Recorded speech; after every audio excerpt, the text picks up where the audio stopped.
Hello everyone, a very warm welcome to UC Hello Doctor and I'm Meenakshi, your host for the show. So आज हमारे साथ हैं the very popular HCG Cancer Center से radiation oncologist doctor Ashish भांगे. Doctor आशीष, आपका बहुत बहुत स्वागत है. दर्शकों मैं बताना चाहूँगी कि he specializes in high precision radiation therapy for central nervous system, head and neck, thoracic, breast, GI and gynecologic malignancies. Doctor Ashish Bhange, cancer से हम लोग बात कर रहे हैं. स्पेशली बात करने से पहले मैं दर्शकों को ये बताना चाहूँगी कि कैंसर पे हम बहुत बात कर चुके हैं, लेकिन फिर भी जो दर्शक नए जुड़े हैं उनसे बताना चाहेंगे कि कैंसर एग्जैक्टली होता क्या है. अभी एक ऐसा सेक्शन ऑफ पीपल है जहाँ कैंसर के नाम से ना लोग एक अलग सी डर, एक अलग फियर में आ जाते हैं. कैंसर की ट्रीटमेंट अब अवेलेबल है. There are specialise hands, there are expertise and Nagpur में भी जो फैसिलिटीज़ है वो अवेलेबल है. HCG is working for specially cancer treatment. मैं बात करूंगी आज रेडिएशन थेरेपी की. डॉक्टर आशीष, रेडिएशन थेरेपी पे आने से पहले कैंसर आपके शब्दों में क्या है? कैंसर एक ग्रुप ऑफ डिसीजेस है जो बेसिकली जेनेटिक म्यूटेशंस की वजह से होती है. हमारा शरीर जो बना रहता है ट्रिलियंस ऑफ सेल्स से बना रहता है. एक सेल जो होता है उसकी जो कैरेक्टरिस्टिक्स होती हैं वो जीन्स से बनी रहती हैं कि किस प्रकार का जीन से वो सेल का कैसे स्ट्रक्चर बनेगा. तो ये जीन्स में जब कुछ कारणवश म्यूटेशंस होते हैं या खराबी होती है, उसकी वजह से जो एक सेल जितनी रूप में बढ़ना चाहिए उससे ज़्यादा रूप में बढ़ता है और उसमें फैलने की टेंडेंसी भी बढ़ती है. सो अनवांटेड है, अननेसेसरी जिसे हम बोलते हैं, जिसकी ज़रूरत नहीं है और जिसकी बढ़ाव की सीमा नहीं है. इस प्रकार से एक सेल एक ट्यूमर का रूप ले लेता है जो most of the time cancer का रूप धारण करता है. Okay, if we talk about the ratio, क्योंकि कैंसर पहले अब्रॉड पाया जाता था, लेकिन इंडिया में अब केसेस बहुत ज़्यादा बढ़ गए हैं एंड करंट सिनारियो तो बहुत ही डिफरेंट है. तो अगर रेशियो की बात की जाए तो कैंसर पेशेंट्स इंडिया और अगर बाहर की बात की जाए तो क्या कहेंगे? बेसिकली कैंसर होने का reason most of the important times depends on positive factors. क्या है, किस वजह से कैंसर हो रहा है. सो मोस्ट कॉमन फैक्टर है, एक है addictions. Indian addictions patterns are very strong, mostly because of tobacco. जो तंबाकू की रिलेटेड प्रोडक्ट्स है उसकी वजह से जो कैंसर का रूप ज़्यादा हो रहा है.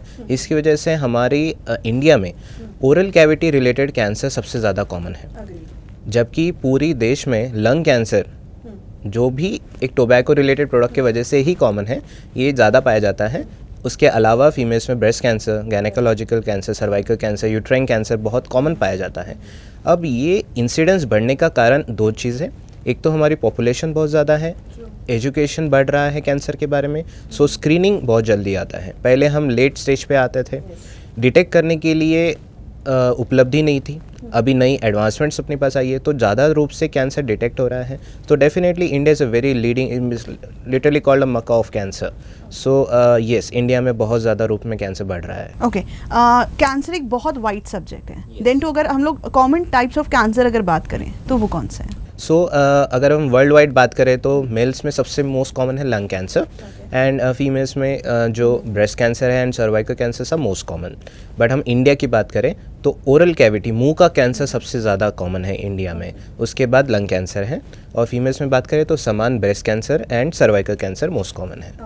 कहीं ना कहीं विदर्भ में ओरल कैंसर बहुत ज़्यादा पाया जाता है क्योंकि यहाँ जो तंबाकू का सेवन है वो बहुत ज़्यादा है. एंड कहीं ना कहीं मुझे लगता है लाइफस्टाइल एक फॉरमोस्ट रीज़न है उसके पीछे. सो most important is our lifestyle addictions के लिए. जो विदर्भ रीजन में बहुत फेमस प्रोडक्ट है खर्रा एंड तंबाकू related products and obviously cigarette and bidi, इसकी वजह से ओरल कैविटी कैंसर्स का प्रमाण अपने यहाँ पे सबसे ज़्यादा कॉमन पाया जाता है. जो हमें एक गंभीर रूप से हम डॉक्टर्स देखते हैं वो है कि यंग पॉपुलेशन जो 25 से 30 साल में एज ग्रुप है वो बच्चों में भी कैंसर का प्रमाण बहुत रूप से बढ़ रहा है. और इस सब का reason mostly tobacco products. Right, क्योंकि पहले एक एज फैक्टर हुआ करता था कैंसर पेशेंट्स का देखा जाता था, but now youngsters are actually getting affected to cancer.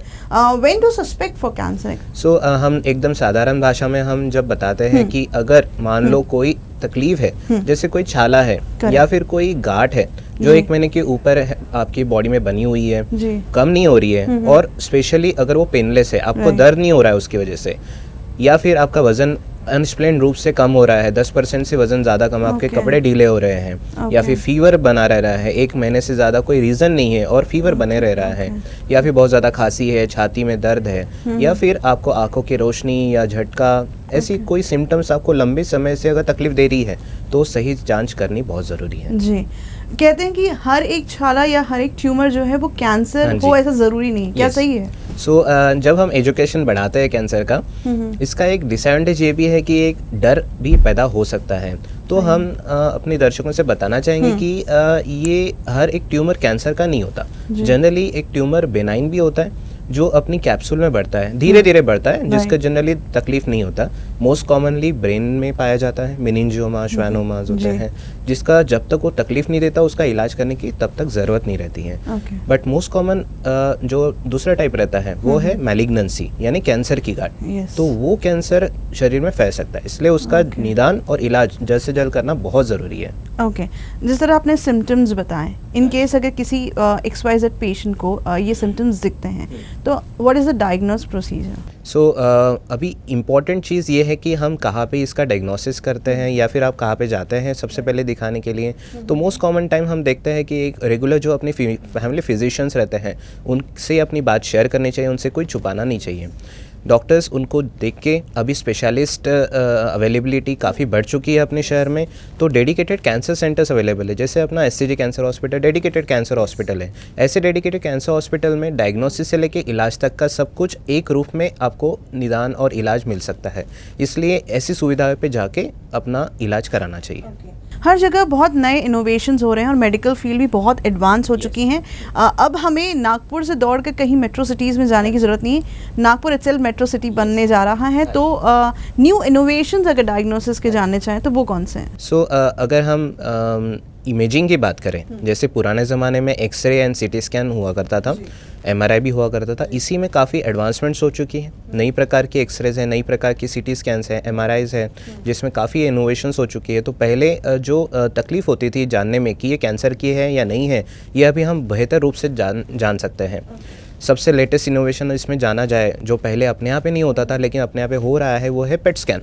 एक स्कैन में पूरी बॉडी का डिटेक्शन हो सकता है कि कहाँ कहाँ पे बीमारी फैली हुई है। बहुत इंपॉर्टेंट चीज़ है PET स्कैन, हमें इलाज में भी बहुत ज़्यादा फ़ायदा होता है उसकी वजह से। So one scan and we get the answer is PET scan. उसके अलावा अगर कोई हमें डीप सीटेड ट्यूमर है अंदर बॉडी में, जहाँ पे जिसकी बायोप्सी नहीं हो सकती थी, टुकड़ा निकाला नहीं जा सकता था कैंसर का है कि नहीं चेक करने के लिए, वो भी अभी CT गाइडेड बायोप्सी करके हम उसमें उसका टुकड़ा निकाल के जांच कर सकते हैं। सो होलिस्टिक अप्रोच है डायग्नोसिस में और बहुत इनोवेशंस अभी अपने यहाँ पे अवेलेबल हैं। ट्रीटमेंट के प्रकार अगर जानना चाहें? सो कैंसर का इलाज जो है वो मुख्य रूप से 3 रूप में माना जाता है। सबसे पहला है ऑपरेशन, जिसमें सर्जरी या ऑपरेशन करके ट्यूमर की गांठ निकालने की कोशिश की जाती है। उसके बाद होता है कीमोथेरेपी, जो एकदम लेमन लैंग्वेज में सलाइन से दवाई देके नस के द्वारा बॉडी में, शरीर में हम दवाई देते हैं ताकि जो कैंसर की सेल फैली हुई है बॉडी में उसको ये दवाई जाके ख़त्म कर सके। और तीसरी मोस्ट इम्पॉर्टेंट चीज़ जो है वो है रेडिएशन थेरेपी, जो किरणों का इलाज वो हम जनरली बोलते हैं। तो किरणों के द्वारा जो जनरली एक्सरेज रहती हैं, जैसे हमारी साधारण इन्वेस्टिगेशन जो रहती है एक्सरे, उसी प्रकार की हाई डोज की एक्सरेज रहती हैं जिससे हम इलाज कैंसर का कर सकते हैं। रेडिएशन थेरेपी एक बहुत नई तकनीक है, इस बारे में जानें, लेकिन सर्जरी कब इम्पॉर्टेंट होती है doctor? So depends on site, कौन से जगह का ट्यूमर है। So most of the times generally हमें ऐसा है कि जो ट्यूमर की गांठ है उसको निकाल के पहले उसका प्रॉपर इन्वेस्टिगेशन करना ज़रूरी है। मान लो अगर ब्रेन ट्यूमर है या ओरल कैविटी कैंसर है, इस प्रकार के ट्यूमर्स को सर्जरी करके निकाल के उसका इलाज करना बहुत ज़रूरी है। उसके बाद अगर ज़रूरत पड़े तो कीमो और रेडिएशन थेरेपी की गरज पड़ सकती है। मोस्टली ज़रूरत पड़ती है, बट उसकी ज़रूरत ऑपरेशन के बाद ही पता चलती है। बहुत जगह पे जनरली सर्जरी की ज़रूरत नहीं भी पड़ सकती, तो उस जगह पे हम रेडिएशन थेरेपी से इलाज कर सकते हैं। जैसे गले का कैंसर है, सर्वाइकल कैंसर है, ब्रेस्ट कैंसर में सर्जरी पहले करके रेडिएशन थेरेपी करनी है। एब्डोमिनल कैंसर है जिसमें सर्जरी और कीमोथेरेपी का रोल है। सो साइट वाइज डिपेंडेंट है, पहले सर्जरी, पहले कीमो या पहले radiation. Okay, depends. Okay, medications का कोई रोल है कैंसर ट्रीटमेंट में? Medication, medicines, oral medicines. So basically आज कीमो का जो एडवांसमेंट्स हो चुका है उसमें काफ़ी टारगेटेड मेडिसिन भी आ चुकी हैं। Is it possible? ओके। तो पहले होता था कि सब कुछ आईवी मेडिसिन, जनरली हमारे कम्युनिटी में एक अजम्पशन रहता है कि कीमो यानी नस के द्वारा दी जाने वाली, लेकिन अभी नई जो एडवांसमेंट्स है उसमें हम ओरल कीमोथेरेपी भी दे सकते हैं, टारगेटेड रिसेप्टर थेरेपी भी दे सकते हैं, तो वो एक आसानी से हम पेशेंट को दिला सकते हैं। रेडिएशन थेरेपी पे हम फोकस हाँ जी। करना चाहेंगे। What is this radiation therapy? So radiation therapy के बारे में generally I am a radiation oncologist, तो मैं Right. बहुत जनरली एक फेस करता हूँ कि हमारी जनता में बहुत डर है रेडिएशन थेरेपी के खिलाफ। सो हमें जो कॉमन अंडरस्टैंडिंग है वो है कि ये बहुत लाइट या सिकाई जैसे इसको बोला जाता है लेमन लैंग्वेज में, यही उसका डर पैदा करने का रीज़न है। ओके। उसकी वजह से ऐसा होता है कि पेशेंट को लगता है कि मुझे कोई लाइट के अंदर बिठाने वाले हैं या फिर कोई सिकाई करने वाले हैं ताकि मुझे जलाने वाले हैं। उसकी वजह से गाँव में ऐसा अंडरस्टैंडिंग होता है कि जल जाएगा, मर जाएगा, काला हो जाएगा। उसकी वजह से जो बहुत इंपॉर्टेंट स्टेप है रेडिएशन थेरेपी इलाज का, जनरली पेशेंट करते नहीं हैं। तो हम ये बताना चाहेंगे कि रेडिएशन थेरेपी एक्सरे का इलाज है। मैक्सिमम जनता अभी एक्सरे के बारे में जानती है कि मशीन के सामने खड़ा रहना पड़ता है, वो किरण एकदम वेदना रहित रहती है, दर्द नहीं होता। इसी प्रकार की किरणों से ही ये इलाज होता है। तो रेडिएशन थेरेपी किरणों का इलाज है, गामा रेज, एक्सरेज या प्रोटॉन लेटेस्ट है, जिसमें मशीन में हम 10 मिनट के लिए पेशेंट को सेट करके उसका इलाज कर सकते हैं, जिसके दौरान पेशेंट को कुछ भी तकलीफ नहीं होती है। और कहाँ यूज की जाती है ये?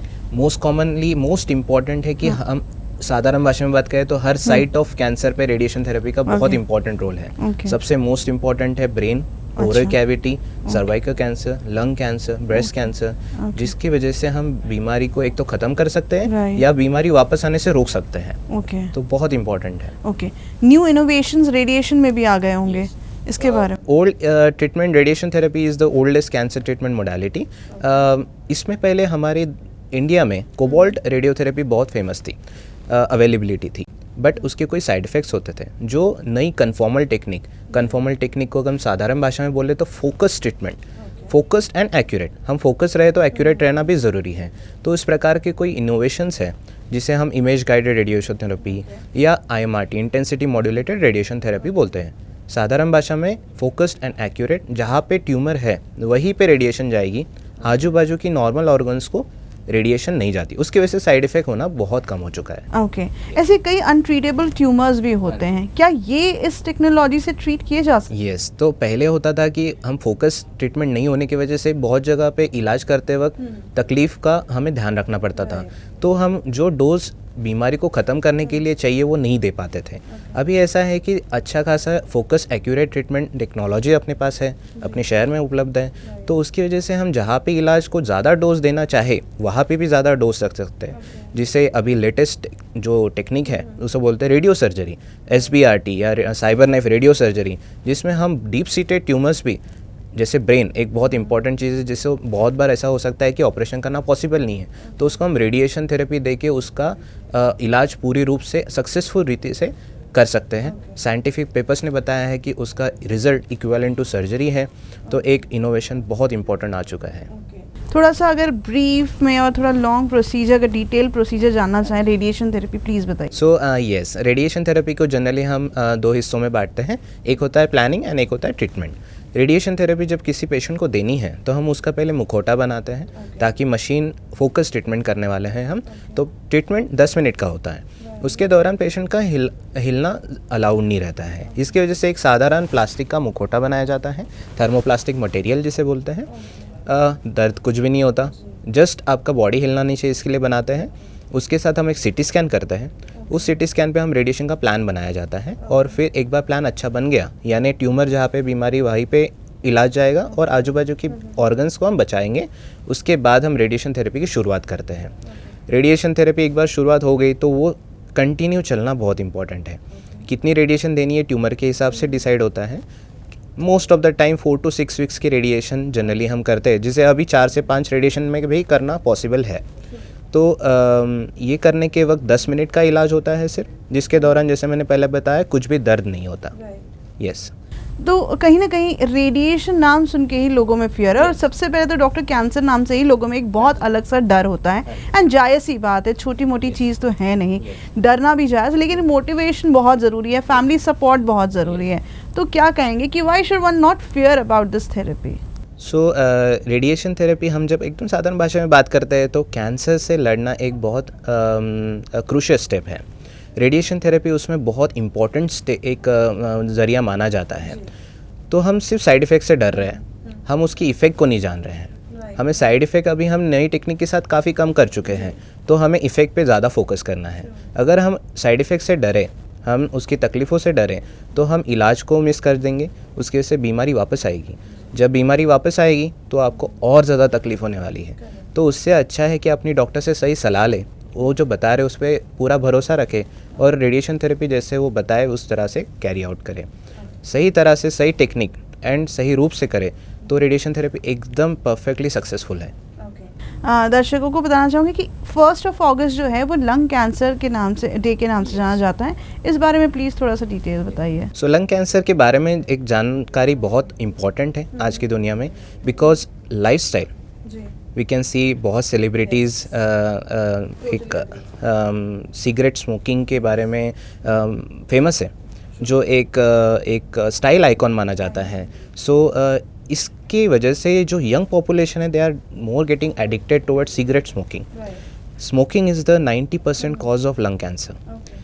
वर्ल्ड में सबसे मोस्ट कॉमन जो कैंसर है मेल्स में वो लंग कैंसर है, एंड नाउ वीमेंस में भी इंक्रीज़ हो रहा है। एंड अगर हम कैंसर डेथ की बात करें तो lung cancer is the leading cause of death in both men and women. उसके वजह से हमें इसके बारे में जानकारी बहुत ज़रूरी है। मोस्ट कॉमन कॉज क्या है? Tobacco, and most common is a cigarette smoking, bidi, cigarette. And उसके अलावा एनवायरमेंटल एक्सपोजर, जैसे रेडॉन एक्सपोजर है या फिर एस्बेस्टॉस वर्कर है, जहाँ पे कोल माइंस में या फिर एस्बेस्टॉस वर्कर्स में ये एस्बेस्टॉस अंदर जाने की वजह से आपको लंग कैंसर का रूप धारण हो सकता है। जी, सैडली विदर्भ जो है वो ओरल कैंसर कैपिटल के नाम से ही जाना जाता है और यहाँ पर बहुत ज़्यादा कंज्यूम किया जाता है।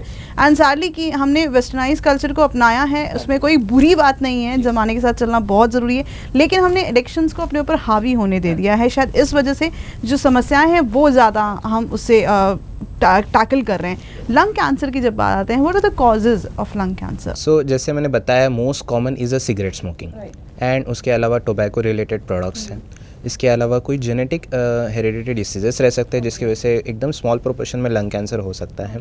इसके अलावा मोस्ट एनवायरमेंटल फैक्टर जैसे asbestos and radon exposure, these are most common causes of lung cancer. And what are the symptoms of lung cancer? So most important is cough. 90% of the times खांसी, काफ़ी लंबे समय से जो आपको कोई reason नहीं मिल रहा है, आपको फैमिली डॉक्टर आपका इलाज कर रहे हैं लेकिन आपको वो ठीक नहीं हो रहा है, या फिर चेस्ट पेन, छाती में दर्द बना रह रहा है। अगर चलते वक्त आपको दो तीन सीढ़ी चढ़ने के बाद आपका अगर सांस चढ़ रही है। उसके अलावा अगर आपकी कभी कभी खांसी में या फिर सलाइवा में खून दिख रहा है, या फिर आपका वज़न कम हो रहा है, तो ये मोस्ट कॉमन साइंस हो सकते हैं अगर आप स्पेशली अगर आप स्मोकर है तो। तो आपको ध्यान देने की ज़रूरत है और डॉक्टर अप्रोच बहुत ज़रूरी है। अगर हम डायग्नोज की बात करें तो what is the procedure? So lung cancer most commonly सबसे बेसिक इन्वेस्टिगेशन होती है एक्सरे। एक्सरे में लेकिन मोस्ट कॉमनली डायग्नोज नहीं हो सकता। So latest is CT scan and PET scan. जैसे मैंने बताया पेट स्कैन, जैसे एक इमेजिंग में हम बीमारी कहाँ पे पहुँची हुई है यह हमें एक आइडिया हो जाता है। उसका इलाज, लेकिन वो कैंसर है या नहीं ये पता करने के लिए बायोप्सी करनी बहुत ज़रूरी है। अब पुराने ज़माने में सिटी गाइडेड बायोप्सी जब नहीं थी, मतलब सिटी स्कैन के गाइडेंस में बायोप्सी नहीं कर पाते थे, तो डायग्नोसिस होना बहुत डिफिकल्ट था, और डायग्नोसिस बराबर नहीं हुआ तो इसका इलाज भी नहीं बराबर हो सकता था। तो सिटी गाइडेड बायोप्सी ये लेटेस्ट इनोवेशन है। टुकड़ा निकाल के उसका जांच करेंगे और उसके बाद पता चलेगा कौन से टाइप का ये लंग कैंसर है। Okay, and if we move towards treatment part? So treatment mostly depend करता है कि ये कौन से टाइप का लंग कैंसर है। 2 टाइप है मोस्ट कॉमन, एक होता है non small cell and small cell.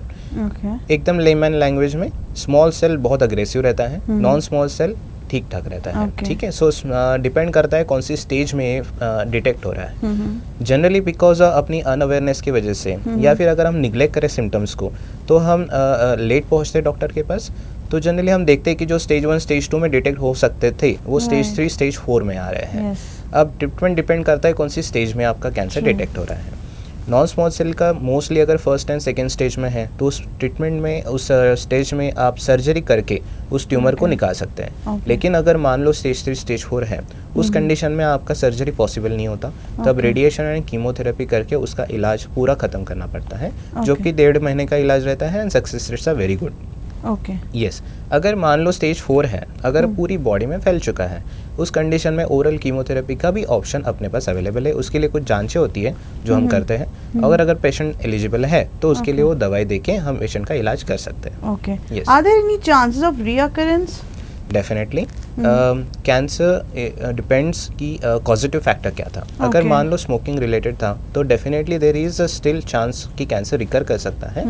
Cancer recurrence 2 type से हो सकता है, एक तो लोकल जहाँ पे पहले बीमारी थी, या फिर अदर बॉडी पार्ट्स में।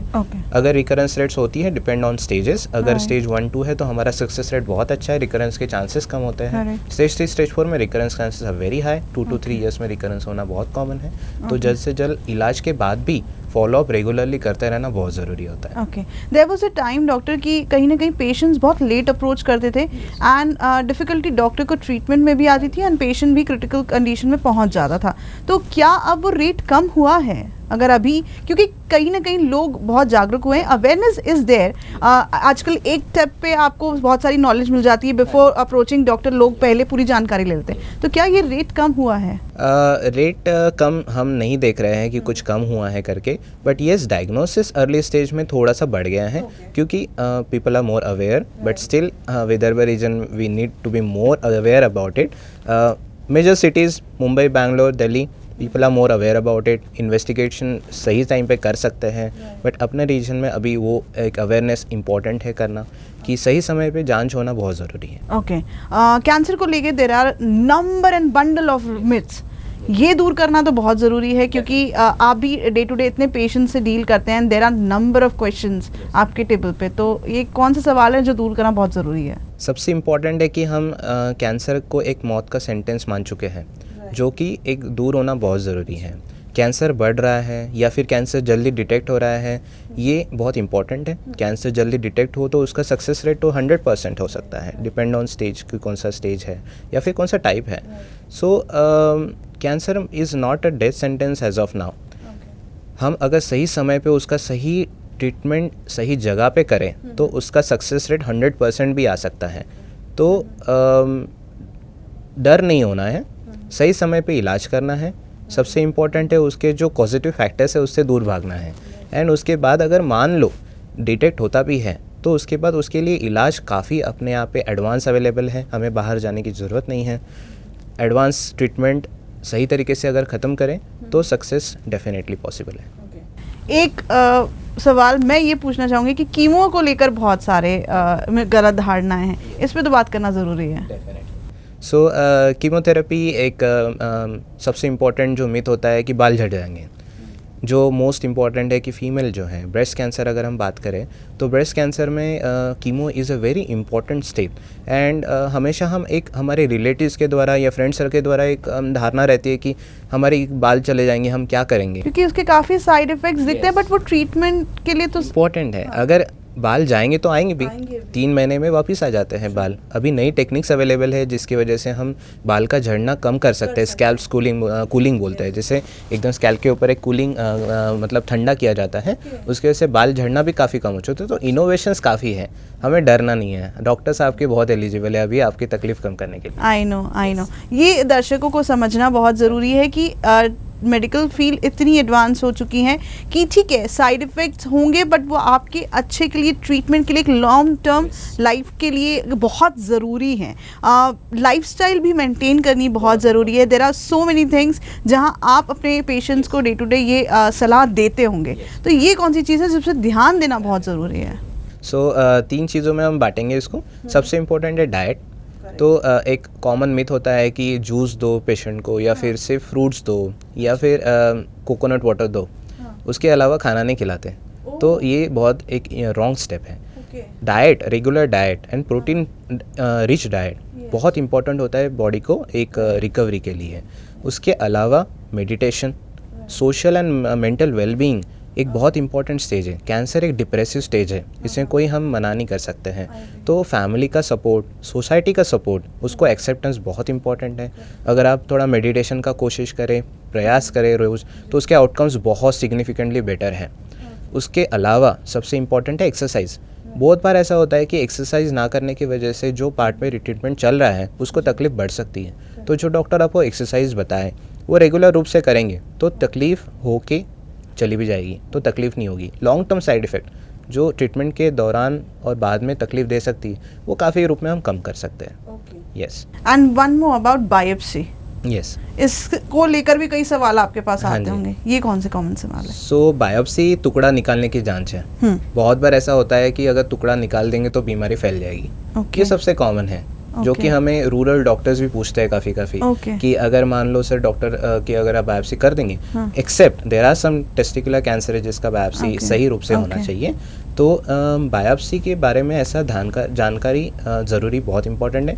अगर टुकड़ा निकालेंगे तभी कैंसर है पता चलेगा, और कौन से टाइप का है उसी बात ही हम अच्छे तरीके से Okay. उसका इलाज कर पाएंगे। True. तो पेनलेस है, सीटी गाइडेड है, तो कोई चिंता नहीं है। अल्ट्रासाउंड है, sonography Okay. Directed treatment biopsy कर सकते हैं। Okay. सो बहुत इनोवेशंस है। Okay, Yes. इस फैक्टर पे ज़रूर आना चाहूँगी डॉक्टर कि कहीं ना कहीं अब young generation and even teenagers are getting affected by cancer. इसके पीछे क्या मानते हैं आप? So most important is social platforms. Right. हमने ये देखना ज़रूरी है हम किसको फॉलो कर रहे हैं और किस रूप से फॉलो कर रहे हैं। ओके। एक्सेसिव रूप से फॉलो करना इज़ हार्मफुल। जो हेल्दी लाइफस्टाइल एवरीवन नोज, उसमें Right. कोई नई चीज़ नहीं है। हम अपनी ओल्ड एज को देख सकते हैं, ओल्ड एज जो फैमिली मेम्बर्स रहते हैं उनको देख सकते थे Sure. किस प्रकार से वो अपना लाइफस्टाइल जीते थे। तो all types of addictions should be very much restricted, and most important restriction जो करना चाहिए वो है टोबैको रिलेटेड प्रोडक्ट्स पे, because they are very harmful. 80 overall world cancer, अगर कैंसर की बात करें वर्ल्ड में, तो 30 to 40% they are because of tobacco. Right. तो अगर हम टोबैको को what you can do for one being is कि आप टोबैको रिलेटेड प्रोडक्ट बंद कर दीजिए। Sure. अल्कोहल काफ़ी रूप में कम कर देना है, और great your day to day activities they are very important. तो healthy lifestyle that is the most important thing. So sad to say कि बैन तो हो चुका है टोबैको, बट फिर भी under the table it's getting sold out and लोग consume भी कर रहे हैं। They are not stopping themselves. It's really sad to say about this. कहीं ना कहीं बहुत सी चीज़ें हैं, और जब हम टीनेजर्स की बात करते हैं या यंग जनरेशन की बात करते हैं अबाउट कैंसर, तो एक मोटिवेशन बहुत ज़रूरी है, एक मोरल होना, बूस्टअप होना बहुत ज़रूरी है। एंड जो कोविड टाइम्स ने हमें दिखाया है तो वो तो बहुत अजीब सा सीन दिखाया है जहां हमने बहुत कुछ अच्छा भी सीखा है।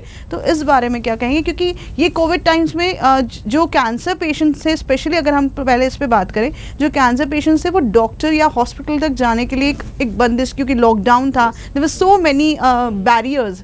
तो इस बारे में आप क्या कहें? कोविड टाइम्स में हमें बहुत अफेक्ट किया है। जो स्टेज 1 स्टेज 2 में हम ऑब्जर्व कर सकते थे पेशेंट्स नहीं गए हैं बिकॉज ऑफ कोविड की फियर की वजह से, जो ऑब्वियस भी था काफ़ी। लेकिन कैंसर में टाइम बहुत इंपॉर्टेंट है। अगर वो टाइम चला जाता है तो we lose half of the benefit. तो हमने काफ़ी वेबिनार्स किए हैं, काफ़ी ज़्यादा सोशल अवेयरनेस किया है कि कैंसर की ट्रीटमेंट में आपने सही समय पे इलाज करना ज़रूरी है। आज हॉस्पिटल्स कोविड की प्रिकॉशंस को काफ़ी अच्छे रूप से ध्यान में रखते हुए इलाज कर रहे हैं, तो डरने वाली कोई बात नहीं है। कैंसर, कोविड तो है ही serious, but cancer is also a serious thing. तो दोनों को सही तालमेल के साथ इलाज करना बहुत ज़रूरी है। टीनेजर्स की बात करें तो टीनेजर्स के लिए सबसे इम्पॉर्टेंट मैसेज यही है कि टोबैको रिलेटेड प्रोडक्ट्स सबसे इम्पॉर्टेंट है, बंद कर दीजिए। Don't fall prey to addictions of social platform. अगर भले ही वो आपके आइडल हीरो जो है वो स्मोकर है, बट आपका लाइफ और उनका लाइफ में बहुत डिफरेंस है, एंड आपकी लाइफ आपके लिए और आपकी फैमिली के लिए बहुत इंपॉर्टेंट है। तो अगर आप एडिक्शन से दूर भागते हैं तो you can still live a good life. बहुत सारे माध्यम हैं जिससे आप खुश रह सकते हैं, वो हमने ज़्यादा इस्तेमाल करना चाहिए। एंड प्लेफुल एक्टिविटीज़, स्पोर्ट्स से सबसे ज़्यादा आप एक्टिव रह सकते हैं, हैप्पी रह सकते हैं, तो उसका ऊपर आप इस्तेमाल करेंगे खुश रहने में, apart from just smoking cigarettes, so that will be a better thing. Right. Doctor, एक लास्टली ये पूछना चाहूँगी कि कैंसर ट्रीटमेंट के दौरान ट्रीटमेंट तो चलता रहता है, डायग्नोस और सारी चीज़ें चलती रहती हैं as per doctor, but the most important thing is boosting our morale and motivation. Are they separate sessions for that? क्योंकि कैंसर सेंटर में जब पेशेंट आते हैं उनकी फैमिली को भी एक मोटिवेशन की ज़रूरत पड़ती है, and even more than that patient को. तो are there any separate sessions for that? So अगर हम स्ट्रेस की बात करें तो कैंसर आपको दो रूप से ख़त्म कर सकता है. एक है फाइनेंशियली, एक है सोशली. सो फाइनेंशियल एड करने के लिए काफ़ी ज़्यादा हम आपका हॉस्पिटल आपको काफ़ी रूप से मदद कर सकता है. दूसरा है सोशल. उसमें रहता है अगर आपका इमोशनल आउटबर्स्ट है, इमोशनल आपको डिप्रेशन आ रहा है, उसके लिए योगा सेशंस ऑर्गेनाइज रेगुलरली हो रहे हैं. हम अपनी कैंसर इलाज पेशेंट्स के लिए एक रेगुलर योगा सेशंस, हमारे पास डेडिकेटेड योगा ट्रेनर है that doctor is well train to help you mentally, ताकि आप इस स्ट्रेसफुल लाइफ टाइम को पास आउट कर सकें, आप अपना कॉन्फिडेंस जो है वो फिर से रिगेन कर सकें. कैंसर का इलाज तो हो जाएगा, जब आप वापस काम पे जाएंगे तो आपको वही कॉन्फिडेंस के साथ, उस एक्सेप्टेंस के साथ जाना बहुत ज़रूरी है. तो उसके लिए आपको कैसे ट्रेन करना है वो हमारे ट्रेनर आपको पूरी तरह से हेल्प करेंगे. सो ये बहुत इंपॉर्टेंट स्टेप है जैसे आपने बोला, and yes we are routinely using that. Okay, thank you so much doctor Ashish Bhange. आपकी ये सारी जानकारी हमारे दर्शकों को कहीं ना कहीं ज़रूर काम आएगी. सो बस यही कहूँगी कि कोविड टाइम से बहुत सी चीज़ें सिखाई है, मैं बार बार कह रही हूँ, और मुझे लगता है कि it's a common thing. Anxieties, stress, ये रूट कॉज है एक्चुअली आज की जनरेशन का, which is inviting so many problems. तो मैं यही कहूँगी कि एंजाइटीज़ और स्ट्रेस बहुत कॉमन सी चीज़ है, हर किसी को होती है, लेकिन आप उस पर ओवरकम किस तरह करते हैं, that is the important thing. और कोविड टाइम से हमें यही सिखाया है कि आपको अपना ख्याल कैसे रखना है और अपने अपनों का ख्याल कैसे रखना है, दैट इज़ इम्पॉर्टेंट. और कोविड की थर्ड वेव का कहीं ना कहीं एक डर सा बैठा हुआ है, तो बस अपना ख्याल रखें, अपनों का ख्याल रखेंगे. मिलेंगे किसी और स्पेशलिस्ट के साथ, तब तक के लिए दीजिएगा इजाज़त. नमस्कार.